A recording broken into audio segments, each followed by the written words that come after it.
Саламатсыздар ма оқушылар, бүгін кезекті Қазақстан тарихының сабағы. Бүгін біз екі тақырыпты қарастыратын боламыз. Бұл бірінші Қыпшақ хандығының тарихы және Ұлы Жібек жолының тарихы. Ал ендеше кеттік бірінші Қыпшақ хандығының тарихына тоқтала кетейік. Жалпы Қыпшақ хандығы бізде 11 ғасырдың басы және 13 ғасырдың басында өмір сүрген мемлекет, яғни байқасаңыздар, өмір сүрген уақыты бізде ғасырмен беріледі екен, иә? Мысалы, оғыздардың, қимақтардың өмір сүрген уақыты тоже ғасырмен беріледі. Ал мысалы, түрік қағанаты, батыс түрік, шығыс түрік, түргештердің өмір сүрген уақыты уже жылмен беріледі. Ал енді кеттік деректер бірінші. Жалпы ең алғашқы мынау Қыпшақ деген сөз, яғни этноним сөз, этносқа, халыққа қатысты сөз бізде 8 ғасырда көне түркі руна ескерткіштерінде кездестіреді екенбіз. Жалпы көне түркі руна ескерткіштерді өткен сабақта айтып едік қой, бұл жаңағы Орхон және Енисей қалыптарында табылған жазбалар екен. Жалпы сол кезеңде мынау Қыпшақ деген сөздер осы түркі руна ескерткіштерінде кездеседі екен. Жалпы бізде мынау Қыпшақтар туралы орыстар оларды половецтер дейді екен, немесе половшылар, ал европалықтар немесе нақты венгрлер оларды командар дейді екен. Не үшін орыстар оларды половшылар деді? Жалпы бізде половец деген сөз орысша аударған кезде бұл далалықтар деген немесе көшпенділер деген мағына білдіреді екен. Сондықтан да орыстар бұл қыпшақтарды половецтер деп атаған, немесе половшылар. Ал европалықтардың, яғни венгрлердің қыпшақтарды командар немесе құмандар деп аталуының себебі осы қыпшақтар бірнеше тайпадан тұрды және де осы сол тайпалардың ішінде именно құман деген тайпа бізде Европаға шапқыншылық жасаған кезде алдыңғы қатарда жүрген тайпа екен. Сөйтіп барлық европалықтар осы толығымен қыпшақтарды құмандар деп атаған екен. Міндетті түрде осы деректі ұмытпаңыздар. Енді мемлекеттің құрылымына тоқтала кетейік. Жалпы бізде 8 және 11 ғасырдың басында қыпшақтар тарихы түгелімен қимақтар тарихымен тығыз байланысты екен. Не үшін? Өйткені біз айттық, қимақтар бізде 7 тайпадан тұрды. Ал сол 7 тайпаның ішіндегі қыпшақтар сол тайпалардың ішінен ең көбі осы қыпшақтар болып дедік. Сөйтіп ол қыпшақ тайпалары қимақ мемлекетінің құрамындағы тайпа болып саналған екен. Бірақ кейінірек бізде қимақ мемлекет әлсірейді. Оның өзінің себептері бар, оны алдыңғы сабақта айттық. Сөйтіп әлсіреген қимақ мемлекетін қыпшақ көсемдері енді көп болғандықтан басып алады билікті. Қай уақытта? 11 ғасырдың басында, яғни 11 ғасырдың басында бізде Қыпшақ хандығы құрылады екен. Уақыт өте келе, олардың көршілестері батыстағы оғыздардың әлсіреуіне байланысты, Шахмәлік Жабғудың қайтыс болуына байланысты Қыпшақтар уже оғыздардың да толығымен территориясын басып алады екен. Осылайша бізде толығымен Қазақстанның полностью дерлік барлық жері, тек қана Жетісу кірмейтін жерде Қыпшақ хандығының территориясы ұлғайды. Негізге бастапқы территориясы тек қана Қимақ қанатының территориясымен бір болған. Қимақ қанатының территориясы бізде Қазақстанның солтүстік, шығыс және орталық аймақтары болса, оғыздар мемлекетінің территориясы бізде батыс Қазақстан, Арал теңізі бойы, Сырдария бойы болған екен. Осы аумақтың барлығын қыпшақтар басып алып, өзінің мемлекетінің құрамына қосқан екен.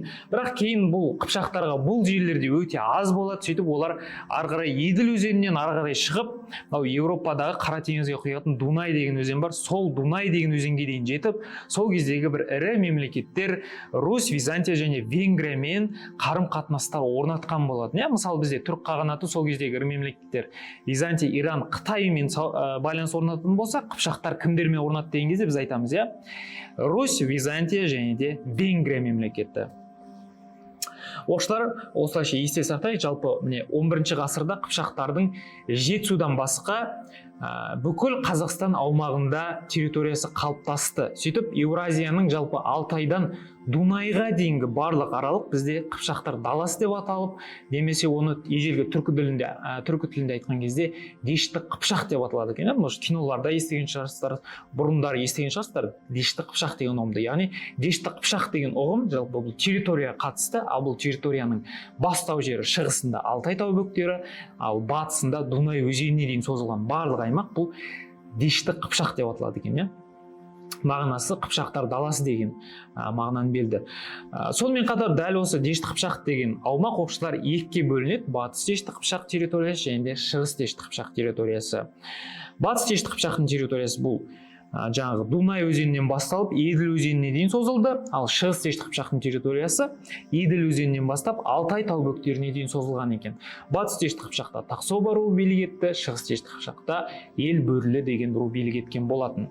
Сонымен қатар бізде Шығыс Дешті Қыпшақтың өзі екі қанатқа бөлінген екен, екі үлкен облысқа. Батыс бірлестік ол оң қанат болып саналады, және де шығыс бірлестік ол сол қанат болып саналады екен. Бұл мысалы оң қанаттың, яғни батыс бірлестіктің орталығы болды өзінің бұл Жайық өзенінің бойындағы Сарайшық қаласы, ал шығыс бірлестіктің, яғни сол қанаттың орталығы бұл Сырдария бойындағы Сығанақ қаласы болған екен. Барлығын қазір картадан көрсететін боламын. Және де осы екі бірлестіктің ішінде именно шығыс бірлестігінің қуаты көбірек болған екен. Жалпы бізде мынау қыпшақтар этнос ретінде, халық ретінде көптеген ғасырлар бойы дамып, мысалға 7 және 8 ғасырларда олар батыс түрік қанатының территориясында қалыптасып, сол батыс түрік қағандарына бағынышты тайпа болды. Одан кейін 8 және 11 ғасырларда Қимақ мемлекетінің құрамындағы тайпа болды. Ал 11 ғасырдың басынан бастап 13 ғасырдың басына дейін оқушылар бізде қыпшақтар жеке дербестік алып мемлекетін құрған болатын. Сөйтіп жалпы қыпшақ халқы жақсы қалыптасып келе жатыр еді, бірақ оны бізде осы даму процесін тежейтін бір нәрсе болады. Ол моңғол шапқыншылығы Шыңғысхан бастаған. Шыңғысхан жалпы осы түркі тайпаларының қалыптасу үрдісін, яғни халық ретінде қалыптасуын шамамен 150-200 жылға тежейді екен. Негізінде қыпшақтар қазіргі түркі тілдес халықтар, мысалы қазақ, башқұрт, татар және де басқа да ұлттардың қалыптасуының негізін қалаған болатын. Енді шаруашылығына тоқтала кетейік. Бізде еуропалық Плано Карпини деген саяхатшы бар. Ол жалпы ең алғашқы рет Еуропадан Моңғолия жеріне, яғни орталық Азияға саяхат жасап, сол саяхатын кітап бетіне, яғни өзінің жазбаларына қалдырып кеткен саяхатшылардың бірі екен. Сөйтіп ол осы қыпшақтар жеріне келіп былай жазып кеткен екен. Олар, яғни қыпшақтар түйе, ірі қара, қой мен ешкі, жылқыға өте бай дейді.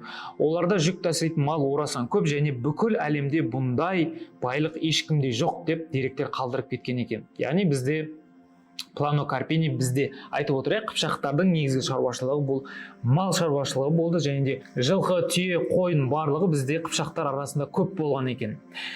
Жалпы қыпшақ қоғамында сонымен қатар құқы жоқ топтарда құлдар да болған екен. Олар негізі әскери тұтқындардың есебінен толықтырып отырылған екен оқушылар. Енді саяси тарихына тоқтала кетейік. Жалпы бізде қыпшақтардың территориясы бұл толығымен Қазақстан территориясы деді қой, Жетісудан басқа. Сонымен қатар бұл Сырдария бойындағы Жент, Янги кент, мысалы Янги кент бұрындары Оғыздардың астанасы болды. Осы секілді қалалардың барлығы қыпшақтарға қарады. Және де толығымен Маңғыстау аймағы тоже қыпшақтарға қараған болатын. Сөйтіп осы Маңғыстау және Сыр бойында қалалар үшін бізде қыпшақтар Хорезм мемлекетімен соғысқан болатын. Міне осы аумақ қыпшақ хандары мен орталық Азия билеушілер арасындағы ұрыс алаңына айналған екен. Ал Қарахан мемлекеті мен Жетісу жеріндегі қыпшақтар арасында олардың саясаты бір-бірімен күрделі болды. Қарым-қатынастары сложные отношения дейді, орысша айтқанда. Кейде соғысып өтті, кейде достық қарым-қатынас ұласты, енді әр кезде әрқалай болды. Ал нақты Хорезм мемлекетімен соғысқан болатын. Енді бізде кітаптағы Қазақстан тарихында қай жылы болды мынандай деген дерек жоқ. Жай ғана қыпшақтар мен Маңғыстау және Сыр бойында қалалар үшін кім соғысы деген кезде Хорезм мемлекет деп жауап береміз. Сөйтіп бізде мынау қыпшақтар мен хорезмдіктер көп жылдар бойы соғысып, оны тоқтататын бізде Шыңғысхан екен. Өзінің моңғол шапқыншылығы кезінде ол қыпшақтарды да Хорезм мемлекетінде жаулап алады екен. Сонымен қатар орыстардың Пархоменко деген тарихшысы бар. Оның деректері бойынша оқушылар қыпшақтар орыстармен дос болған екен. Осындай деректер бар екен қыпшақтар туралы. Мынау картаға назар аударайық оқушылар. Жалпы бізде толығымен қарасаңыздар, екі ашық оранжевый және қара оранжевыймен бұл толығымен қыпшақ, яғни Дешті Қыпшақ аумағы, соның ішінде қатты оранжевыймен бұл батыс Дешті Қыпшақ, мынау Қара теңізге құятын Дунай өзенінен, мына жерде Каспийге құятын Еділ өзеніне дейін территория. Бұл жерде Тақсоба деген ру билік етті. Ал мынау толығымен Қазақстанның территориясы, тек қана Жетісу кірмейді, мынау Балқаш пен Ыстықкөл аралы кіріп тұрған жоқ, қалған Қазақстанның барлық бөлігі кіріп тұр. Бұл жерде шығыс дешті қыпшақтың аумағы, және де бұл шығыс дешті қыпшақтың өзі екі қанатқа бөлінді. Оң қанат, батыс білестік және сол қанат. Оң қанаттың орталығы міне Жайық өзенінің бойындағы төменгі ағысындағы Сарайшық қаласы болды, мына бір маңда. Ал сол қанаттың орталығы міне Сыр бойындағы мына жердегі Сығанақ қаласы болған екен. Ал мына сарымен көрсетілген міне Хорезм, мына жерде Маңғыстаумен территориясы шектесіп отыр, қыпшақтармен, және де Сыр бойымен территориясы шектесіп отыр. Хорезмдіктермен қыпшақтар соғысқан болатын өзара осы жерлер үшін. Келесі біз қарастыратын тақырып бұл Ұлы Жібек жолы. Оқушылар жалпы өмір сүрген уақыты бұл сауда керуен жолының біздің заманымыздан бұрын 2-ші ғасыр және де біздің заманымыздың 15-ші ғасырлары. Ұлы Жібек жолы пайда болмастан бұрын ең алғашқы халықаралық қатынастар бізде халық арасында қатынастар бізде біздің заманымыздан бұрын 3000 және 2000 жыл бұрын пайда болған екен. Ол кезде Шығыс Түркістаннан лазурит және нефрит деген секілді тастарды Иран, Мысыр, Қытай, Сирия деген секілді жерлерге таситын болған. Ал мынау Ұлы Жібек жолының бастауы қай уақытта, нақты жылмен деген кезде біз былай жауап береміз. Қытайдың императоры Уди біздің заманымыздан бұрын 138 жылы алғаш рет Қытай жерінен орталық Азияға, яғни күн шығатын жерден күн бататын жерге өзінің сауда керуенін жібереді. Осы сауданың сапар барысында бізде саудаға қолайлы көптеген жолдар табылып, бұл Ұлы Жібек жолының кейін негізін қалайды екен, негізі бағыттарын. Осылайша бізде міне тарих ғылымда біздің заманымыздан бұрын 2-ші ғасырдан бастап Ұлы Жібек жолының тұрақты жұмыс істеуі басталуы деп есептеледі екен. Жалпы Ұлы Жібек жолы деген ұғымды бізде 19-ші ғасырда неміс ғалымы фон Рихтговен ұсынған екен. 19-ші ғасырға дейін Ұлы Жібек жолы деген атау болмаған. Ұлы Жібек жолындағы тауарларға тоқтала кететін болсақ, жалпы бұл керуен сауданың жолының атауы бұл жібек матаға байланысты болып отыр. Не үшін жібек матаға? Өйткені сол кездегі жібек мата оқушылар алтынмен қоса халықаралық валюта қызметін атқарған екен. Яғни матамен ол кезде кез келген затты айырбастау алуға болатын, әскер жалдау алуға болатын, даже әскерге жалақы ретінде де беруге болатын осы матаны. Бізде жалпы мынау сауда жолында иіс су, тағам, бұйымнан бастап мал өнімдеріне дейін барлық сатуға болатын нәрсенің барлығы сатылған екен. Мысалға, мынау Қытай жерінен иіс су, тағамдар, алтын және күміс құймалар келсе, бізде мынау қазақ жерінен, Қыпшақ даласынан жылқы, түйе өнімдері, мал өнімдері, ауыл шаруашылық дақылдары және де осы жүннен жасалған кілемдер Қытай және Европаға тасылған болатын. Ұлы Жібек жолдағы сауда барысында біле білсеңіздер, енді Ұлы Жібек жолы Қытайдан бастап Европаға дейін созылғаннан кейін жол ұзақ, 10 мыңдаған километрге дейін созылады, шақырым, сондықтан да жол қауіпті болды.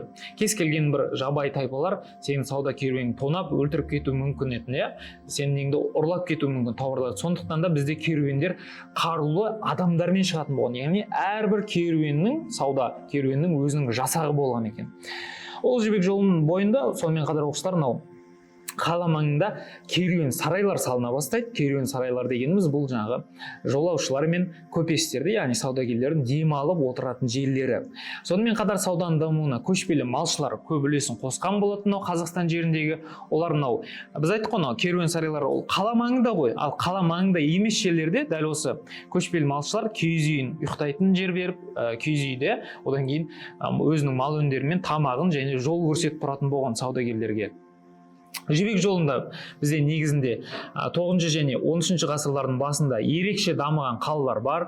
Испиджаб деген қала қазіргі Шымкент қаласы маңында, Кедер, Отырар қаласы тоже қазір Шымкент қаласы маңында орналасқан қалалар, және де Тараз, Науакент және Баласағұн қалалары ірі сауда орталықтарына айналған екен. Жалпы бізде 2-5 ғасырларда Ұлы Жібек жолының мынандай бір бағыты болған, негізгі Орта Азия жері арқылы өтетін жол дейміз бұны. Оның бастауы Хуанхэ өзенінен басталып, одан кейін Қашқар жеріне, одан кейін Ферғана, Самарқан, одан кейін Бұхара қаласына жетіп, сол жерде саудасын жасап, Сирия арқылы Еуропаға өтетін жол. Бұл жолды бір сөзбен айтқанда, бұл Орта Азия жері арқылы өтетін жол дейміз. Ал 6 ғасырдан бастап бізде негізгі тармақ өзгереді, қай жерге уже Қазақстан жерімен өтетін болады. Именно оңтүстік Қазақстан мен Жетісу жерімен өтіп, ары қарай Каспийдің солтүстігімен бізде Еуропаға жететін болған. Жалпы жібек жолы жылдықтар бойы өзінің тармақтарын, жолдарын өзгертіп отыр. Мысалға 6 және 8 ғасырларда негізгі жол Иранды айналып өтті. Ол бізде алдыңғы сабақта түрік қанатын өткен кезде тоже айтқан болдымыз. Византия мен түрік қанаты сауда және әскери келісім жасасады. Ол кімдерге қарсы болады? Осы парсыларға, яғни Иран жерімен айналып өтетін болады. Енді әрбір уақытта бізде осы ұлы жібек жолының бақылаған мемлекеттері бар, өздерінің оқушылары. Мысалы 6-13 ғасырларда бізде бұл ұлы жібек сауда керуен жолдарын бізде түркі мемлекеттері, түргештер, қарлұқтар, Қарахан мемлекеті, Қыпшақтар, соның барлығы басқарған екен. Ал 13 ғасырдың басынан бастап бізде уже Моңғол империясының мемлекеттері, яғни Алтын Орда мемлекеті, Моғолстан мемлекеті деген сияқты мемлекеттер басқарса, ал уже 14 ғасырдың соңынан бастап, яғни 1370 жылдан бастап бізде Әмір Темір билікке келеді Мауреннахр жерінде. Сол уақыттан бастап ұлы жібек жолының тармақтарын барын бақылайтын Әмір Темір болады екен. 15 ғасырдың басына дейін. Ол өзі 1405-те қайтыс болады. Сол кезде уже ұлы жібек жолы тоқтап қалады. Жалпы ұлы жібек жолы оқушылар мынандай тұрғыда сипатталады. Біріншіден бұл шығыс және батыс мәдениет, яғни Еуропа мен Азияны байланыстыратын көпір ретінде. Бұл сауда жолында тек қана заттар емес, материалдық, рухани мәдениетте тараған болады. Мысалға Абу Райхан әл-Бируни мен Ибн Синаның көптеген медицинаға байланысты еңбектерінің таратылу байланысында сауда жолында бізде шығыс әлемі, яғни Азия жерінде және Еуропа жерінде жалпы медицинаның дамуына зор әсерін тигізген болатын. Және де жібек жолы арқылы оқушылар бізде ең алғаш қытайлар ойлап тапқан қағаз, бізде Еуропа мен Азияға тараған болатын. Бұған дейін бізде қытайлар қағаз таппастан бұрын бізде қазақ жерінде жазатын олар аңның терісін жыртып терісіне жазған, ал Еуропада олар шөпке жазған болатын барлық жазуларын. Ал жалпы мінекей оқушылар бізде ұлы жібек жолы орталық Азия, оңтүстік Қазақстан, Жетісу арқылы өтіп, бүкіл Еуропаға жетіп, 15 ғасырда өзінің жұмыс жасауын тоқтатады екен. Бұл сауда керуенінің жұмысының тоқтауының себебі оқушылар бізде 15 ғасырда теңіз сауда жолы ашылады. Сөйтіп, түйемен көптеген айлар, жылдар Еуропаға барғаннан гөрі осы кеме арқылы тез барған біріншіден ыңғайлы, екіншіден тиімді болған екен ақша жағынан да. Мынау картада оқушылар жалпы Қазақстан жеріндегі ұлы жібек жолының тармағы, міне негізі тармағы қарасаңыздар бізде мына жерде Суяб қаласы, Баласағұн қаласы, мына жерде Тараз, Испиджаб, Отырар қаласына келіп, одан кейін мына жерде үстіге қарай Каспийдің солтүстігімен Еуропаға жететін болған екен. Бүгінгі сабақты оқушылар мынандай бір Ахмет Байтұрсынұлының ұлт ұстазы, біздің керемет сөзімен аяқтағым келіп отыр. Адамға тіл, құлақ қандай керек болса, білім де сондай керек дейді. Яғни бізде Ахмет Байтұрсынұлы бізге ең керекті органдардың бірі, тіл арқылы сөйлейміз, құлақ арқылы естиміз. Бізге керек қой, олсыз болмайды. Сол секілді білім де бізге керек екен. Сондықтан да білімге асығыңыздар. Ал оқушылар келесі сабақ кездескенше сау, саламатты болыңыздар.